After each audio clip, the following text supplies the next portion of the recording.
Hello and welcome to another episode of Techistan show सिफर से सब। मैं हूं आपका होस्ट अरसलान और आज हमारे साथ मौजूद हैं मोहम्मद हुसैन साहब। हुसैन साहब का एक छोटा सा इंट्रोडक्शन कराता चलूं तो he is a seasoned business strategist with over 20 years of experience in search engine optimization, Google Ads, Meta Ads and CRM solutions। आइए इनसे बात करते हैं और इनका टेक्नोलॉजी का सफ़र जानते हैं कि इन्होंने कहाँ से शुरू किया और इनका क्या प्रॉब्लम स्टेटमेंट था। वेलकम मोहम्मद हुसैन साहब। सबसे पहले हमारे व्यूअर्स को कुछ अपने बारे में बताइए और फिर बाउंडलेस टेक्नोलॉजीज़ के बारे में बताइए कि what was the problem statement for it. अस्सलाम वालेकुम अरसलान, कैसे हैं आप? ठीक ठाक हैं? सबसे पहले तो मैं आपका शुक्रिया अदा करूंगा कि आपने अपॉर्चुनिटी दी और बात करते हैं हम। मेरा नाम मोहम्मद हुसैन है, मैं CEO फाउंडर हूं बाउंडलेस टेक्नोलॉजीज़ का और हमारी कंपनी पिछले 23 साल से अल्हम्दुलिल्लाह काम कर रही है और मेनली फोकस हमारा जो है वो डिज़ाइन और मार्केटिंग की तरफ ही रहा है शुरू से। पहले हम वेब डिज़ाइंस करते थे, होस्टिंग सॉल्यूशंस देते थे, फिर ग्रेजुअली नई नई चीज़ें, सोशल मीडिया आ गया, फिर डिजिटल मार्केटिंग आ गया। इस तरीके से हम सारे डोमेन्स के अंदर अल्हम्दुलिल्लाह कवर कर रहे हैं। And also we are award winning digital agency. हमने ब्रांड्स ऑफ द ईयर के अवार्ड्स और डिफरेंट नेशनल और इंटरनेशनल अवार्ड्स जो है अल्हम्दुलिल्लाह हमने विन किए हैं। डिफरेंट सेक्टर्स में हम काम कर रहे हैं, जिसमें बैंक्स हैं, मैन्युफैक्चरिंग कंपनीज़ हैं, FMCGs हैं, रियल इस्टेट है। इस तरह से डिफरेंट कंपनीज़ के लिए हम जो है वो काम कर रहे होते हैं।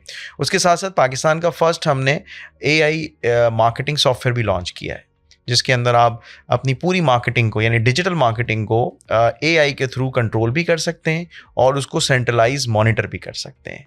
तो ये सॉफ्टवेयर अभी हमने लॉन्च किया है प्रोवेस 1.0 के नाम से और इसका बड़ा अच्छा हमें रिस्पांस मिल रहा है और उसकी हम ट्रेनिंग्स भी करा रहे हैं और लोगों को हम सिखा भी रहे हैं। अच्छा, इसके कुछ बेसिक फीचर्स बताएं जो आप AI मार्केटिंग टूल। देखिए, AI और ऑटोमेशन के अंदर फ़र्क है थोड़ा सा। ये दो चीज़ों को मैं एक्सप्लेन करूँगा। AI में हम ये कहते हैं कि कुछ ऐसी चीज़ें जो कंप्यूटर अपनी सेंस लेते हुए उसको खुद अप्लाई करे और आपके डिसीजंस में आपकी मदद करे। और उसके साथ साथ एक चीज़ है ऑटोमेशन आपको खुद डिफ़ाइन करनी पड़ती है, उसके अंदर कोई आर्टिफिशियल इंटेलिजेंस नहीं होती। तो हमारा ये सॉफ्टवेयर है जिसके अंदर हमने कुछ इस तरीके का डाला है कि अगर कोई क्लाइंट आपको कोई रिस्पॉन्स करता है, कोई ईमेल करता है, तो उसके खुद ईमेल वो पढ़ के ऑटोमेटिकली उसको रिस्पॉन्स कर सकता है, उसको मैसेजेस भेज सकता है। साथ साथ आप चैट GPT के थ्रू अपने पूरे मंथ का कैलेंडर, जो नॉर्मली एक एजेंसी को बनाने में या बंदे को बनाने में 5 से 6 दिन लगते हैं, 15 दिन का कैलेंडर, 20 दिन का कैलेंडर, वो आप चैट GPT पे जाइए, उसके अंदर आप पूरी प्रॉम्प्ट्स दें उसको एक दफ़ा, वो आपका पूरा 15 डेज़ का कैलेंडर बनाएगा, उसकी इमेजेस को डिज़ाइन करेगा और उसको आपके सारे सोशल मीडिया पे शेड्यूल भी कर देगा। तो जो बहुत सारा काम जो 4 लोग करते थे, अब वो काम जो है AI की मदद से आप एक बंदा वो सारे काम आप कर सकते हैं। और ये कितनी देर में कर सकता है? 30 मिनट्स to 45 मिनट्स मैक्स। अब वो उसके स्किल्स में प्रॉम्प्ट्स देने के बाद, अब वो उसके स्किल है कि वो किस तरीके के प्रॉम्प्ट्स लिखता है और कितना वो स्मार्ट होता है। शुरू में हो सकता है उसको 3-4 घंटे लगे, मगर हमने अपनी as a user, master user हमने प्रैक्टिस की, तो हम 30 मिनट्स के अंदर हमने क्लेम भी करते हैं कि हमने जो है वो पूरा कैलेंडर डिज़ाइन किया। और अगर मेरे को 100 सोशल अकाउंट्स भी हैं तो हमारे सॉफ्टवेयर में आप 1000 सोशल अकाउंट्स एक जगह से कनेक्ट करके उसको मैनेज कर सकते हैं। 1000 तक। तो आप वो 100 के 100 के ऊपर शेड्यूल भी एट अ टाइम कर सकते हैं। तो आप emails and social media management वो सारे आप उससे मैनेज करें। वहीं पे हमने व्हाट्सएप की इंटीग्रेशन भी दे दी है, तो आप व्हाट्सएप से भी ऑटोमेशन कर सकते हैं ताकि आपको बहुत आसानी हो और आप वहाँ पे भी सारे सवालात के जवाब दे सकें। क्योंकि 90% ट्रैफिक अब व्हाट्सएप पे ही गिर रहा है, तो वहाँ पे लोगों का ये होता है कोई आंसर नहीं करता, क्यूरीज इररेलेवेंट होती हैं, रात के 11 बजे से कोई जवाब। तो व्हाट्सएप की ऑटोमेशन भी हमने उसके अंदर की है कि ऑटोमेटिकली आपका बॉट जो है वो जवाब देता जा रहा है और जहाँ पर उसके जवाब ये सवाल ख़त्म हो जाते हैं वहाँ पर वो फिर लीड जनरेट करके उस सॉफ्टवेयर को दे देता है। सही। अच्छा, एक क्वेश्चन मुझे आपसे ये करना है कि ये आपने बाउंडलेस टेक्नोलॉजीज कैसे आया, मतलब इसकी क्यों ज़रूरत आई? देखें, ये बात बहुत पुरानी है, तकरीबन वंस अपॉन अ टाइम जिसे कहते हैं। 24 इयर्स बैक मैं एक जॉब करता था एक कंपनी के अंदर और वो ड्यू टू सम रीज़न वो कंपनी क्लोज़ हो रही थी। और ऑनेस्टली उस टाइम मैं काम करता था, सारी कंपनी का मैनेजर था मैं, एक सॉफ्टवेयर हाउस था। तो वहाँ पे मेरे उस बॉस ने ही कहा कि यार तुम अपनी कंपनी स्टार्ट कर लो, ये तुम्हारे अंदर वो स्किल्स हैं। क्योंकि मैं उस time I am very young, मैं बहुत एक यंग एज का था, 22 और 23 की एज थी मेरी। उस टाइम उन्होंने कहा कि तुम अपनी कंपनी स्टार्ट करो ताकि तुम जो है ना कर सकते हो ये काम। तो डेफिनेट मार्केट में गैप था कि लोग ना महंगा काम करते थे। महंगा काम से मतलब अगर आप 20-25 साल, आप तो यंग हैं, 20-25 साल पहले किसी का वेबसाइट बनाने का सोचे ना तो उसको वेबसाइट का नहीं पता था। कैन यू इमेजिन कि हम होस्टिंग कितनी सेल करते थे? 30 MB का स्पेस, टोटल स्पेस क्या होता था? बिल्कुल। 30 MB की ईमेल स्पेस के साथ हम पैकेज देते थे। 100 MB, 200 MB, 500 MB के पैकेजेस हमारे चलते थे। तो बाउंडलेस टेक्नोलॉजीज़ ने एक इनिशिएटिव लिया उस टाइम पे जब हमने वेबसाइट डिज़ाइनिंग स्टार्ट की, तो लोगों की 1,50,000 की वेबसाइट बनती थी जो लोग पैकेजेस नहीं बनवाते थे। तो we are the trend setter के पाकिस्तान में फर्स्ट टाइम वेबसाइट के पैकेजेस हम लेकर आए कि आप 5 पेज की वेबसाइट बना लें, 10 पेज की बना लें, क्योंकि लोगों को उस टाइम पता नहीं था कि हमें इसमें बनाना क्या है, इसमें हमें डालना क्या है।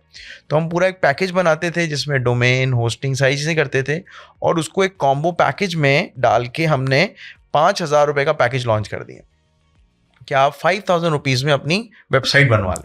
तो ये आप कह रहे हैं कि ये गैप था उस वक्त उस मार्केट में जो आपने आइडेंटिफाई किया था। क्योंकि जिसके पास आप जाते उसको पता ही नहीं होता था मैं क्या बनवाऊँ, कैसे बनवाऊँ। हमारी 6 मीटिंगें हो जाती थी, उनको पता ही नहीं होता था। तो हमने कहा कि यार अगर हम ऑडियंस को या अपनी टीम्स को सिखाने चले गए तो वो नहीं सीख पाएंगे, क्योंकि दे आर नॉट रेडी। उनको पता ही नहीं, उनको सिर्फ www का पता है, www.yahoo.com आ जाता है, hotmail.com आ जाता है, उसके अलावा नहीं पता उन्हें। तो हमने उसको कॉम्बो किया और हमने उसको कॉम्पैक्ट किया और हमने एक पैकेज बनाया। अब वो पैकेज का आइडिया कैसे आया ये बताइए। अब वो पैकेज का आइडिया हमें आया पिज़्ज़ा हट से। पिज़्ज़ा हट में सबसे पहले वो लोग लेकर आए पैकेजेस कि भाई आप जो है ना ऑल यू कैन ईट कर लें, ये कर लें, ये सब उन्होंने सिखाया, डील्स एंड कॉम्बोस। एग्जैक्टली, ये कॉम्बो डील, इसके साथ ये मिल रहा है। अरे हमने कहा यार इससे पहले कोई भी नहीं था ऐसा। एक KFC था जो शुरू में लेकर आया, उसके बाद ये ब्रांड, जब इंटरनेशनल ब्रांड्स आए तो डेफिनेट हमने उससे लर्न करना भी सीखा, सारी चीज़ सीखी। तो वो पैकेजेस जो है ना, वो हमने कहा यार जब फूड पैकेजेस हो सकते हैं तो इनके पैकेजेस क्यों नहीं हो सकते। बिल्कुल। तो उसी को हमने फॉलो किया और हमें लगा कि मार्केट में वो गैप है और वो गैप ही था जिससे हमें बड़ी सक्सेस हुई। और हमने कोई 10-12 साल उस पर बहुत काम किया अल्हम्दुलिल्लाह, और लोगों ने बड़ा अप्रिशिएट किया। और हमने अल्हम्दुलिल्लाह बहुत लोगों की वेबसाइट्स भी बनाई, डोमेन रजिस्ट्रेशंस भी की, और इस तरीके से हमारी जर्नी जो है वो स्टार्ट हुई। मैं ये चाहता हूं कि इस वक्त जो भी हमारा पॉडकास्ट देख रहा है, आप उन लोगों को ये बताएं कि इस गैप को कैसे आइडेंटिफाई करें।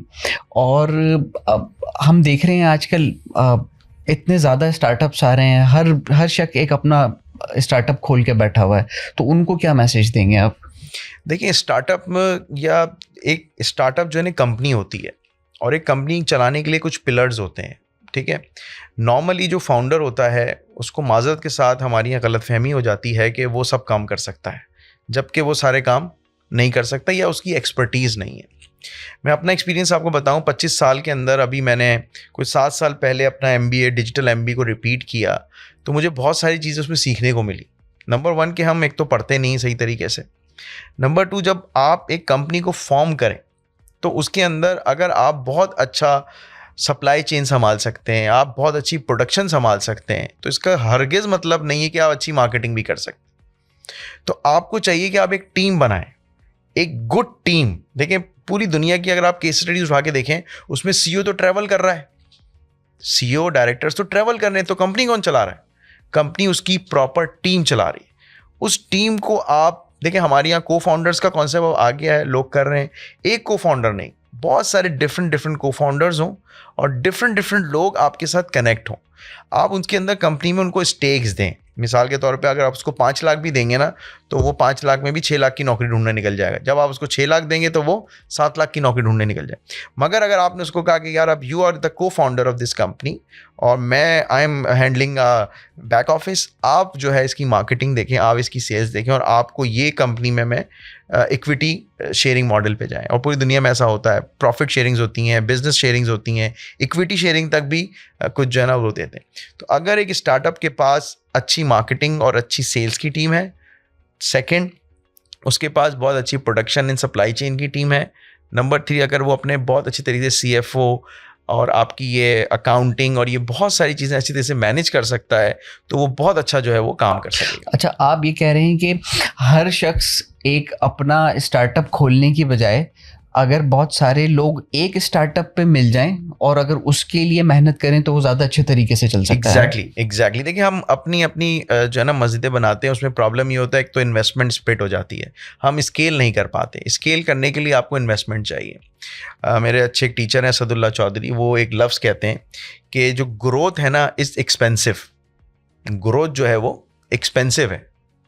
सही है, ये it's a very big thing. अगर आप किसी बिजनेसमैन से पूछें, हाँ यार मेरा कारोबार तो सेट हो गया मगर एक्सपेंशन नहीं हो पा रही, तो जो ग्रोथ है वो क्या है? महंगी चीज़ है। अब वो महंगी किस सेंस में है? आपका टाइम लेगी, आपकी हेल्थ लेगी और आपका पैसा भी लेगी, और रिस्क ऑन हाई एंड है। मगर अगर आप उसके अंदर आपको लगता है कि यार अगर हमने ये कंपनी ली है और मैं इस कंपनी को मर्ज कर लेता हूँ अपने साथ, तो ओब्वियसली आप ये मत देखें कि आपके प्रॉफिट कम होंगे, आप देखें कि आपका स्पेस बड़ा हो रहा है, आपका जो एक इकोसिस्टम है वो डेवलप हो रहा है। आज आपको लग रहा है कि अगर अपनी कंपनी में उसको 10% दे रहे हैं, मगर वो जो चीज़ लेकर आ रहा है तो आपके बिजनेस 200% बढ़ जाएगा। आप वो 200 देखें, आप वो 10% ना देखें जो आपको देने पड़ रहा है। हमारा जो छोटा माइंडसेट है उसमें सबसे बड़ा प्रॉब्लम यही होता है कि हम देते हैं यार मैं अपने 10% क्यों दूं इसको, मगर वो नहीं देखते कि उसके आने से मेरे जो 200% बढ़ जाएगा, तो उसका 10% तो कुछ भी नहीं रहा, मेरा 200% जो है बढ़ गया। तो हम एक तो इन्वेस्टमेंट्स आती हैं, अपॉर्चुनिटीज़ आती हैं, टेक्निकल स्किल्स आते हैं, और इस तरीके से कोलैबोरेशन से आपको बहुत सारे बेनिफिट्स होते हैं। सही। अच्छा, जो हमारे यहाँ पे एक फ्रीलांस की मार्केट है जिसमें बहुत सारे लोग freelance website designing, graphic designing और सोशल मीडिया मैनेजमेंट और दूसरी सर्विसेज भी प्रोवाइड करते हैं, उनको आप क्या मैसेज देना चाहेंगे कि वो किस तरीके से इसको अपस्केल कर सकते हैं?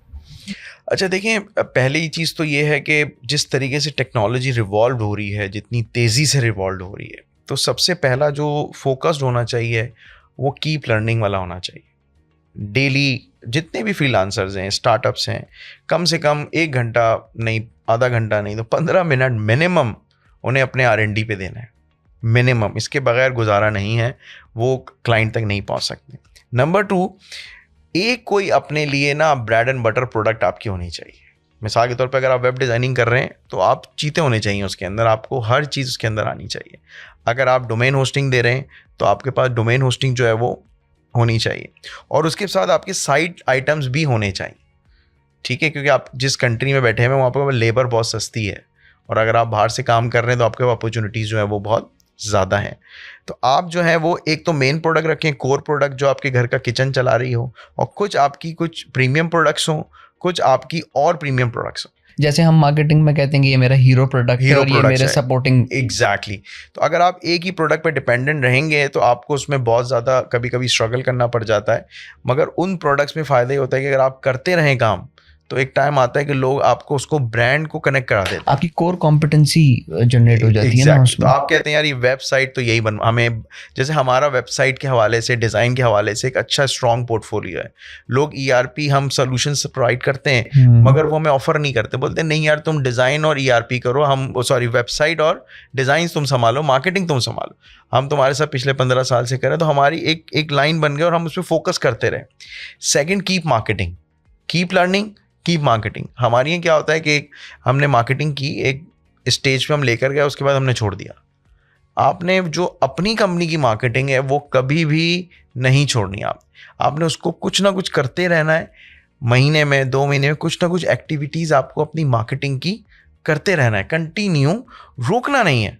आप रिव्यूज़ अपने लेते रहें क्लाइंट्स के साथ, आपने क्लाइंट के टेस्टिमोनियल्स रिकॉर्ड करके डालते रहें। आपने ये नहीं करना कि यार मेरे को इतना सारा काम आ गया अब मैं छोड़ दूँ। एक गलती क्या होती है, हम एक ऊपर जाते हैं, टॉप पे जाते हैं, एक अपनी पोजीशन बनाते हैं, और पोजीशन बन के हमारा बिजनेस आ जाता है। अब 6 महीने 8 महीने हम उस बिज़नेस को सेटल करते हैं, जब हम वापस मार्केट में आते हैं तो कोई और पोजीशन ले जाता है, तो हमें दोबारा से मार्केटिंग को स्टार्ट करना पड़ता है।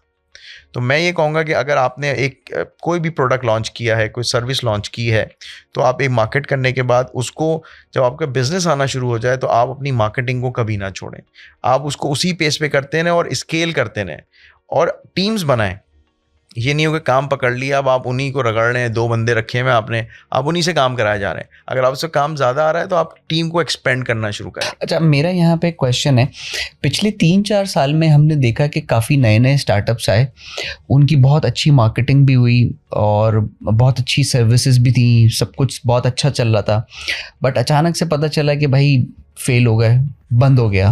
आई would not like to mention their names over here, but वहाँ पे आप क्या समझते हैं कि उन यंगस्टर्स से क्या गलती हुई है?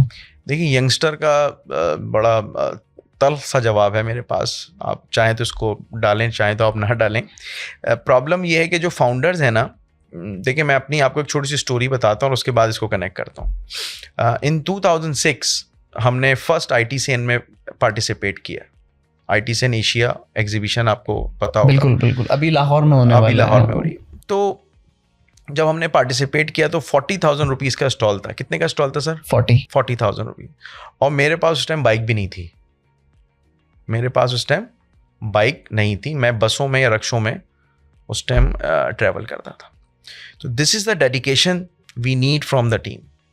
आज आप किसी फाउंडर को बोलें तुम्हें 1 करोड़ की फंडिंग मिल गई, पहले जाके गाड़ी बदलेगा, पहले जाके मोबाइल बदलेगा, कहेगा मेरा लैपटॉप लाओ एप्पल, तो सारा अपने ऊपर खर्च कर लेगा। जब वो अपने ऊपर खर्च कर लेगा तो कंपनी पे क्या लगाएगा? Got my point? बिल्कुल। फाउंडर की तनख्वाह क्या है जी? 5 लाख रुपए। ओह अच्छा भाई, ये तो भाई देनी पड़ेगी ना, इसका किचन, इसको रिलैक्स करो। अरे भाई रिलैक्स कैसे करो? रिलैक्स तो होना ही नहीं देना उसको, तो अपनी तनख्वाह खुद पैदा करनी। तो ये सबसे बड़ा एक प्रॉब्लम क्या है इस टाइम के, जब इन्वेस्टमेंट्स आती हैं तो आपने कंपनी पे लगाना है। मैं आपको जो मिसाल दे रहा हूँ, मैं 40,000 की जाके बाइक भी तो ले सकता था। उस टाइम CD70 न्यू आती थी, कोई 35-40 हज़ार। तो हमने क्या किया? हमने कंपनी पे इन्वेस्ट किया। क्या किया? वो 40,000 हमने कंपनी पे इन्वेस्ट किए और उस कंपनी पे मार्केटिंग पे लगाया। और सिर्फ स्टॉल की कॉस्ट में बता रहा हूँ, उसकी ब्रांडिंग की कॉस्ट अलग, उधर ब्रोशर फ्लायर बनाया उसकी कॉस्ट अलग, विजिटिंग कार्ड की कॉस्ट अलग, सबकी कॉस्ट थी ना।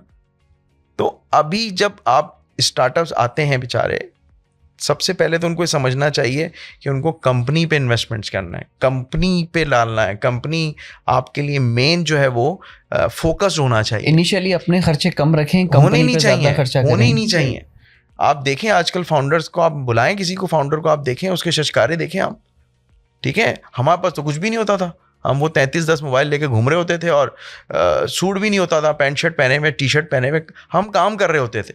आजकल क्या हो गया कि जी वो हो, उसके पास एप्पल होना चाहिए, फ़ोन भी एप्पल हो, ये हो, वही इंप्रेशन पड़ता है, ये कुछ भी नहीं होता। क्लाइंट के पास आप जब जाएंगे ना, मैं अपना एक्सपीरियंस बता रहा हूँ, वो देखेगा इसको काम करना आता है। अब वो जैसी भी हालत में काम करना आता है वो हायर कर लेगा। आप यकीन करें, कुछ CEOs या कुछ HR के लोग ढूंढते हैं ऐसे लोगों को कि यार कोई ऐसा सिंपल आदमी मिल जाए जो हमारे काम करे। बिल्कुल। जब हम रिक्रूटमेंट कर रहे होते हैं तो हम भी यही देखते हैं कि ये यार काम आता है ना इसको, भले इसने जीन्स की पैंट पहनी हुई थी, हाँ, भले ये टी-शर्ट में आया था, नहीं इसको काम आता है ना, इसको ये बंदा चाहिए हमें। स्किल फाइंड आउट करते हैं।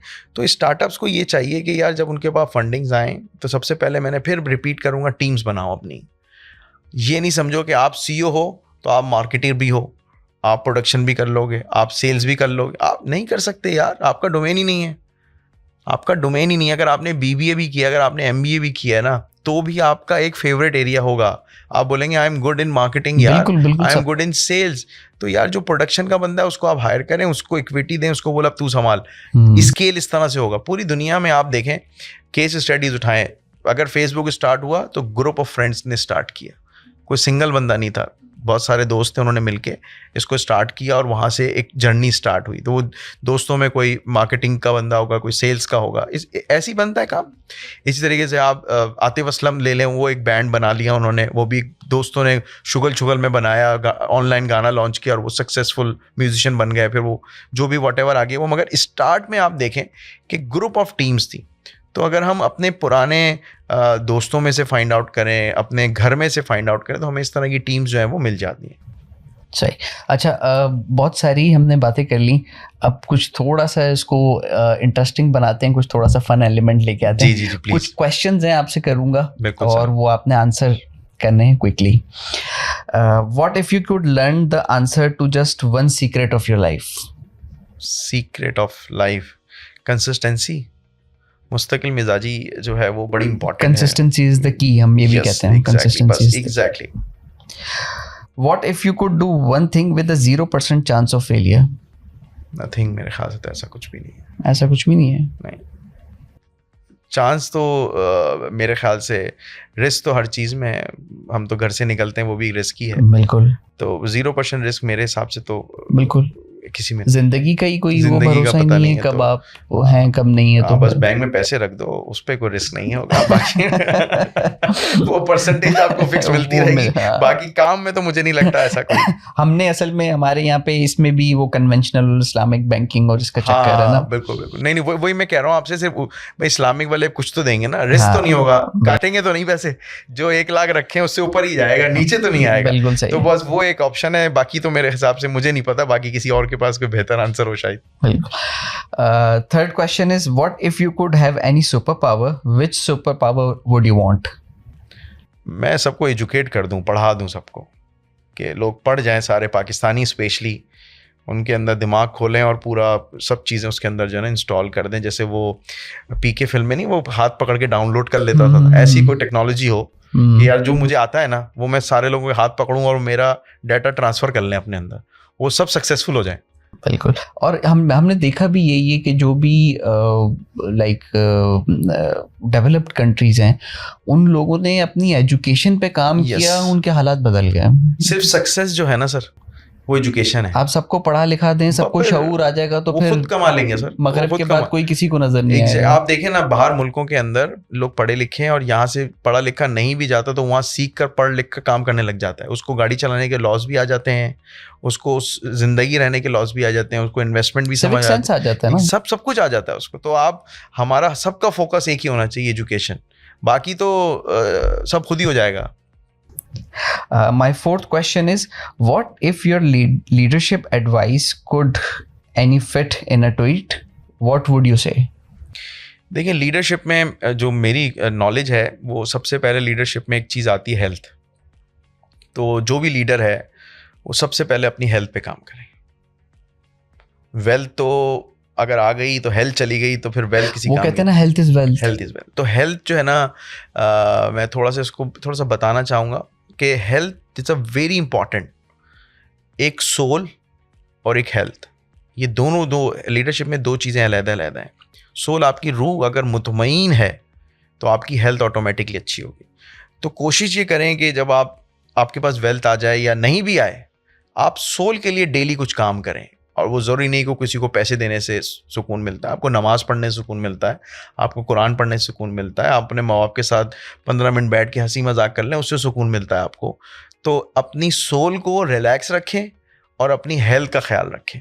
उसके बाद ये पैसे, दिमाग सब खुद ब खुद सेट हो जाता है सर. अगर आप बहुत अच्छी नींद करके उठे ना सुबह, तो फिर आपका मूड ख़राब नहीं होगा ऑफिस के अंदर किसी के साथ. तो आप you are a good leader automatically. बिल्कुल. अच्छा, my fifth question is, what if you could automate only one task in your work life? Which task it would be? Automate तो बहुत सारी ऐसी चीज़ें हैं, मगर क्लाइंट आंसर्स को ऑटोमेट करना चाहूँगा मैं. जो उनकी बातें आती हैं, जो चीज़ें आती हैं, हम उसको ऑटोमेट कर दें तो हम फोकस हो सकेंगे मज़ीद अपने काम. और अगर एआई ने कुछ गलत जवाब दे दिया क्लाइंट को तो? हाँ, एआई सीख रहा है अभी, हम सिखा रहे हैं उसको. एआई भी देखें, हम ही सिखाएंगे उसको, जो भी होगा हम तो कुछ नहीं कहेंगे. मगर the reason why it is called artificial, yes exactly. तो उसको हम ट्रेन कर रहे हैं, वो जवाब देना शुरू हो गया है. ज़िंदगी बहुत आसान हो गई है और स्पेशली पाकिस्तान में अभी ये कम है क्योंकि हमारे ना ह्यूमन रिसोर्स सस्ता है. तो हम अभी भी ऑटोमेशन की जगह क्या करते हैं, ह्यूमन रखते हैं, और ह्यूमन एरर्स की वजह से हम बिजनेस लॉस करते हैं. नहीं, हमने अभी भी ना एआई पे हमें भरोसा नहीं आया. भरोसा, ट्रस्ट नहीं है. हाँ बिल्कुल, हमें लगता है नहीं कुछ भी नहीं हुआ, मगर बहुत कुछ हो चुका. और अभी आप जो है ना, मैं आपको एक दो आगे की जो चीज़ें हैं, जो बिल गेट्स की मैं मूवी अभी आपको बता रहा था, उसके अंदर बहुत सारी चीज़ें उन्होंने स्टॉप कर दी हैं एआई की, जो आपको डैमेज कर सकती थी, जो अभी रिलीज़ बन चुकी हैं. उनका अमेरिका में टेस्ट हो चुका है, उनको रोक दिया गया आपके लिए कि अगर वो लॉन्च हो जाती तो बहुत सारे आपके मसाइल खड़े हो जाते, जिस वजह से उसकी अभी रोक दिया गया उसको. My sixth question is, what if you knew you could not fail? What big move would you try next? हाँ, ये बड़ा ट्रिकी क्वेश्चन है आपका. क्या कहेंगे इस बारे में? अच्छा चले मैं अपना क्वेश्चन रिवाइज कर देता हूँ. What if you wake up and you got to know that you have all the powers? What one thing would you like to change? Where in the Pakistan? मैं फिर वही कहूँगा कि मैं एजुकेशन सिस्टम और एजुकेशन को change कर दूँ पूरा. सही है. पूरा चेंज होना चाहिए, complete starting from schools to university. अब पूरा टाइम चेंज हो चुका है. हमें बहुत बड़े डिसीजंस लेने की ज़रूरत है. अपने स्कूलिंग सिस्टम को हमें सही करने की ज़रूरत है, क्योंकि अब मैट्रिक का बच्चा फ्रीलांसर बन के कमाने लगा है, तो उसको क्लास 4 से बिज़नेस पढ़ाने की ज़रूरत है, उसको क्लास 3 से पढ़ाने की ज़रूरत है, ताकि जब वो मैट्रिक में करे ना तो उसको ये ना पता हो कि यार ये फ्रीलांसिंग क्या होता है, डेबिट क्रेडिट क्या होता है, मार्केटिंग क्या होती है. यही पढ़ाएं सर उसको. उर्दू, इस्लामियत, पाकिस्तान स्टडीज़, पोइट्री, ये अगर उसका इंटरेस्ट है तो वो पढ़े, या इसको जनरल नॉलेज के लिए पढ़ा दिया जाए कि हाँ भाई तुम्हारे पास ये है, मगर there is nothing papers, nothing test, just for your information, कि तुम्हें ये चीज़ें पता होनी चाहिए, मगर तुम्हारे पास इसका प्रेशर नहीं होना चाहिए. हाँ, प्रेशर किसका होना चाहिए? बिजनेस का, अपॉर्चुनिटीज़ का, टेक्नोलॉजी का. अगर तुम्हें सिविल इंजीनियर बनना है तो तुम 6 क्लास से सिविल बन जाओ. अगर तुम्हें कंप्यूटर्स में पढ़ना है तो तुम 6 क्लास से कंप्यूटर स्टार्ट करो. अगर तुम्हें मार्केटियर बनना है तो 6 क्लास से तुम. हमारे यहाँ बच्चों से तो पूछा ही नहीं जाता ना कि तुम्हारा इंटरेस्ट क्या है, कि तुम्हें क्या बनना है. बिल्कुल, डॉक्टर बनना है, इंजीनियर बनना है, डॉक्टर बनना है, इंजीनियर बनना है. वो शुरू से ही उनको प्रेशराइज करते रहते हैं हम लोग. बिल्कुल. अब आप देखिए, मेरा छोटा बेटा है, ही इज़ O1, तो वो ये कहता है कि हम O1 के अंदर हम ये क्यों पढ़ रहे हैं भाई, मैं तो टेक्नोलॉजी साइड पे जाना चाहता हूँ, तो हम ये 8 सब्जेक्ट हम क्यों पढ़ रहे हैं, वो कहाँ इसका यूजेज आएगा. मैंने कहा नहीं देखो, यूजेज तो आएगा. केमिस्ट्री का यूज़ भी आ सकता है, मैथ का यूज़ भी आ सकता है. ठीक है, आप कोई साइंटिस्ट तो नहीं बन रहे, मगर आप ये O लेवल्स तक या A लेवल्स तक बेसिक ही पढ़ोगे बेटा. अब आपको ये चीज़ें काम आएंगी, मगर प्रेशर है टेस्ट का और एग्जाम्स का. आप उनको एक इन्फॉर्मेशन लेवल तक पढ़ाइए. हाँ, जिसमें आपने उनको फंसाना है या जिसमें आपको ट्रेन करना है, उसके अंदर आप जो है वो चीज़ों को टेस्ट भी लें, उसमें एग्ज़ाम्स भी लें, उसमें पास फेल भी करें, उसमें ग्रेड भी लाएं. क्योंकि देखें ना, बहुत सारे बच्चे, वही मैं जो आमिर खान की मूवी है हमारी, कौन सी वो, PK है नहीं, कौन सी जो है 3 इडियट्स वाली, उसके अंदर बड़ा ज़बरदस्त कॉन्सेप्ट है. वाकई आप यकीन करें कि अगर मैं बहुत सारे फेलियर्स या ड्रॉप आउट जो हैं वो बहुत सक्सेसफुल बिजनेसमैन बन गए. यार कुछ लोग होते हैं जो टेबल पे एग्जाम्स नहीं दे पाते, और वैसे आप उनसे बात करें तो दे आर जीनियस, मगर वो एग्जाम्स पे आने के बाद नहीं, उनको एक प्रेशर आता है और वो फेल हो जाते हैं. या घर वालों ने जबरदस्ती इंजीनियरिंग में डाल दिया, बट उसका इंटरेस्ट कुछ और है, वो करना कुछ और चाहता है. बिल्कुल सही. तो आप उनको ना फ्रीडम होना चाहिए. हमारे एजुकेशन सिस्टम स्पेशली पाकिस्तान के अंदर जो है ना, वो क्लास 3-4 तक बस दैट्स इट, उनको फ्रीडम हो, और उसके बाद उनको पर्टिकुलर जिस फील्ड में वो जाना चाहते हैं उस फील्ड की ही बात की जाए, वही पढ़ाया जाए, वही सिखाया जाए, ताकि मैट्रिक के बाद वो डिसीजन ले सकें कि अब उन्हें आगे किस फील्ड में जाना है. Hussain Saab, thank you so much for being on the show, being a valuable guest on Techistan. We will see you inshallah very soon next time. Inshallah. For now, we'll sign off from Sifar se Sab and see you next time inshallah.